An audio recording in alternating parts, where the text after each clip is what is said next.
हिंजिली एवं कंटाबांजी निर्वाचन लड़ी मुख्यमंत्री नवीन पट्टनायक निजर उत्तराधिकारी रास्ता तैयारी करने चाहते। एठी वीडियो माध्यम मुख्यमंत्री शासन कर गुमास्ता हाथ में रिमोट कंट्रोल अच्छी।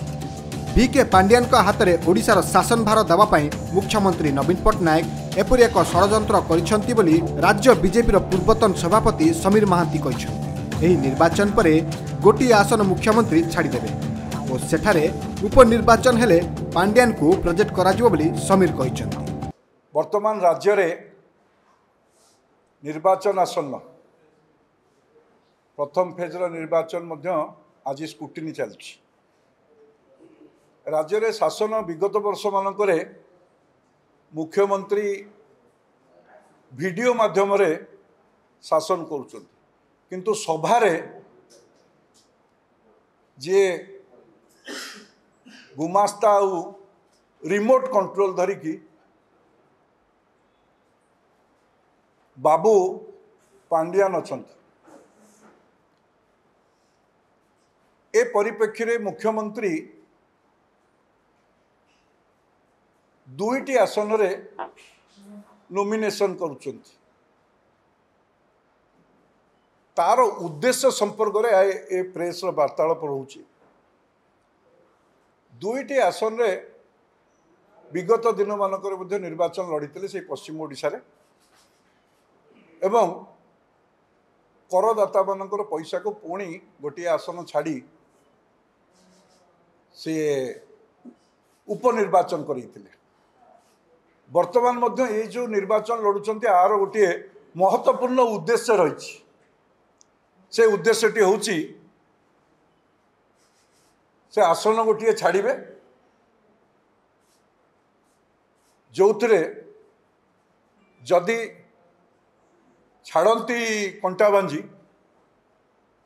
जो बीजेडी तृतीय स्थान रे थिला सेठी गोटे चाषी पिला गरीब पिलाटाए बीजेपी मात्र 128 भोट रे हारिथिला। बिजु जनता दल नवीन बाबू ताको हरैया पे चाहूँ एवं द्वितीय रे जो आसन रे भी से रखिबे एवं छाड़िबे तांको इच्छाधीन विषय।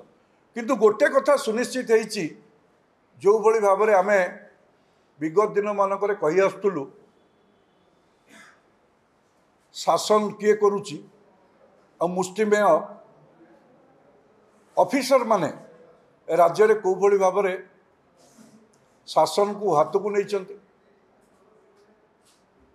से भली भाव में से एथिरु अनुमय अनुमान करूँ आम जे निश्चित रूपे जो स्टार कैंपेनर लिस्ट रे जे 2 नंबर रे अछंती जी सभा समिति विगत दिन मानक करिकी